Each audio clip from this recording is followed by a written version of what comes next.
Guess who's back? Back again. Flip number 7. Tell a friend. Guess who's back? Guess who's back? Guess who's back? Guess who's back? Now. Story time. I got scammed out of $6,000. And here is the story. Well, first off, let's start with the beginning. I started to flip cars until I could afford a supercar. It was going really well. I was selling pretty good cars as far as I'm concerned. And I was selling them for a pretty good price. This one right here was flip car number 7 in that series. I bought this car off of a couple. Let's just call them Jenny and Johnny Doe. So I seen this car online one day. I believe they were asking something like 1,900 bucks for it. 2016 Elantra, fairly low kilometers, but little over 100,000, maybe 110,000 kilometers. 6-speed standard car. So there was something wrong with the clutch and yada, yada, yada. Anyway, I called them up and I asked this question to every single person that I buy a car from. Don't matter the age. I always ask them, do you have a lien on the car? And do you owe any money on it? Now these guys lied right to my face because their answer was no. We don't owe any money on that car. We're just looking to get rid of it because it needs a pile of repairs. So that was good enough. I left here, drove to Grand Falls. It's about a 2-hour drive for me to get to Grand Falls from here. And I got there, looked at the car. It was in a lot worse shape than advertised. But I was like, you know what? I could still make something pretty good out of this car. So I bought the car for 1,600 bucks. I got the car home. I completely went through it. This thing got a complete new clutch system. I mean, that's a pretty big job. You got to tear the transmission out of this car, replace the clutch, put the transmission back in. The entire clutch system, the slave cylinder, everything. I replaced it all. I put an oxygen sensor in it. I bought a parts car because there was a bunch of interior pieces that were all messed up. Some of the seat belts were like cut. I had to replace the seat belt. So I bought an entire parts car for 400 bucks to help me along with this project. My wife and I completely gutted this interior because it was absolutely disgusting. We found like mouse turds inside the car. So we literally spent so many hours just detailing the interior of this car. We completely gutted the interior, took the carpets out of it, pressure washed everything, like decontaminated everything with like a hard degreaser, honestly. And we put it all back together. I put all new brakes on this car, new suspension parts, new control arms, like so many parts. I replaced so many parts on this car. Anyway, we had like a little inside joke. We would call this car cursed because we were spending so much time and money on it that we didn't expect. And after we would replace something, it was almost like stuff kept breaking as we owned it. But anyways, we got through it, got it all fixed. And I guess the curse never stopped because she's back again. So after I done all that work, spent all that time, all of that money on this car, I own this car. I bought this car back in June. And I believe I sold this car in maybe August or September. So I had this car for about 2 or 3 months. And it was registered to me the entire time I have it because I am a dealer. So after all the issues were sorted out, I put about 1,000 kilometers on this car myself personally. We drove this car pretty well wherever we wanted. It was a good car. And we never had any issues with it the entire time that we were driving it. I then sold this car to a nice couple for 5,200 bucks plus tax. That was about $6,000 taxes in. I am a dealer, so I do charge sales tax, which was all fine and dandy. 5,200 bucks was a great deal for this car. 2016 low kilometers, all the work that I'm after doing to it. Like 5,200 bucks was a really good deal. I profited a little over $1,800 on this flip, so not a real big amount of profit for the work that I done, but it was still in the green, so I was happy with it. So that's all fine and dandy. I sold this car in late August, maybe September, early September.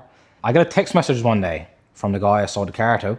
Anyway, he pretty much says, we got some big problems. Some guys in a tow truck showed up and tried to take the car. So supposedly, the woman I bought this car off of owes almost $22,000 on this car. That's crazy. You can buy these brand new for like $22,000 off the lot, brand spankers. She owes 22 grand on almost a 10-year-old car. Anyway, I was absolutely floored because, I mean, I owned this car for 2 or 3 months. Nobody contacted me to repossess it or anything like that. I sold this car to that guy. He owned it for what? October, November. He owned this car for around 3 or 4 months before they, I guess, went out to look for it. And according to the repo guys, she hasn't paid on this car in over a year. Just great, right? So anyway, I was floored. I was like blindsided. I mean, I didn't know anything about this. So anyway, I went on over. I gave that guy back a full refund. I gave him back the entire amount for the car and the sales tax, which was $6,000. So now I'm out $6,000. But that guy wasn't mad with me, which I'm happy about, because like I didn't want to do this guy wrong. I wanted to buy it back immediately after he told me. He sent me along a few papers the repo guys had there. And anyway, this car was behind the gate and he never gave the car to the repo guys. So I was like, just give me a couple of days. I'll come over with the money and a tow dolly. I'll come back with this car and I'll deal with the repo guys and I'll deal with whatever else I got to do. Well, we're almost there. The tow dolly's in the back. Just about to go and flush $6,000 down the drain. Like saying through the hourglass, these are the days of my life. He's on the back of the truck again, boys. Just grab a quick coffee for the road, something to calm my nerves every day. So anyway, I went over, loaded up the card. He was happy enough. I gave him back an entire refund. And he was just happy enough to get his money back. And he actually asked me if I had anything else to sell because, you know, I didn't try to do this guy wrong like that. I didn't know. Anyway, I feel like I did the right thing. I gave him back all of his money. But now I'm out $6,000. The people I bought this car off of, I called them. Hello. Hey, could I speak to you, please? No, she got the wrong number, but no. Okay, is this? I bought a car off of back in June. Okay. So she owed money on that car. Okay. And I'm gonna give you a call. Okay, I'm just wondering, did you guys know about that or no? No, not at all. All right. Do you have number? I'll get her to give you a call. Sounds good. Right. So I got two numbers here. That was Jen's boyfriend, and there's another number here that's probably. I'm just gonna call that right now before he tells her.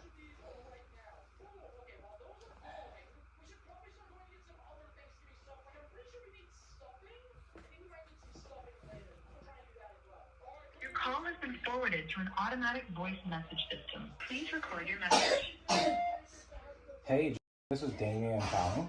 I just had a couple little things come up with that car you sold me.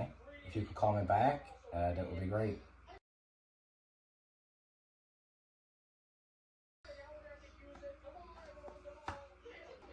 She's not going to answer. I can't find her on Facebook. They won't return my phone calls. I was actually talking to her boyfriend or husband or whatever. I don't even know if they're still together. But I was talking to him. He supposedly is going to get her to call me. Never heard back. I found her on TikTok. I found her on Instagram. I can't find her on Facebook. And I did message her again on those platforms and got no response. I know who these people are. I mean, I got a copy of her driver's license that was on the repossession papers. I don't know if there's anything I can do legally to get even a portion of my money back. Or I don't know if this is just a complete waste of my time at this point. And if I should just call the repo guys and be like, come and get this thing out of my way. Even if there was an option for me to buy this, I mean, she owes $22,000 on this car, which is crazy. I mean, I'm not paying 22 grand for a car that I paid 1,600 bucks for a few months ago. Anyways, this is very frustrating. It might not look like it. I'm here with a smile on my face, but there is some good things that come out of this, honestly. At least someone's not stuck with this. I was able to give that guy his money back and take the car. Honestly, can you imagine if someone bought that car who just needed a car, they fixed it up themselves, and they were using this car to drive back and forth to work and provide for their family or whatever. And then one day, some guy showed up in a tow truck, took the car. This guy's out the car, the money, like everything. And he still got no car afterwards. So, I mean, silver lining is actually better that it probably happened to me. It's still very unfortunate for me. I'm out $6,000. And this makes it bad for everybody, you know? Because not everybody are liars and cheaters. Some people are good, nice people. I've met a lot of good, nice people. I've bought cars from a lot of good and nice people. I mean, flip car number 9, I bought off of a couple. It was a great deal, and it was a great car. They were excellent sellers. This one, not so much. They lied right to my face.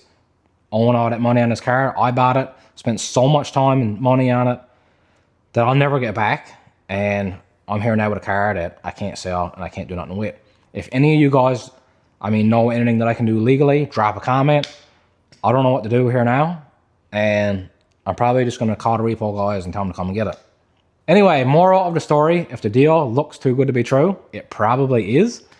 And get a lien check. There's only one way to learn, and that's the hard way. Get a damn lien check. For the sake of $10 or $15, I could have solved all of this headache. Anyways, live and learn, man. I'm still going to be flipping cars. I haven't flipped a car in a little while. I know that. I've just been super busy doing a bunch of other stuff. And honestly, the videos are doing pretty well. So right now, I'm just mainly focused on making good content and good videos. Anyway, that's it for the story time. Thanks for watching. Please like and please subscribe. And share this video so I can get some of my money back. Anyways, get a lien check.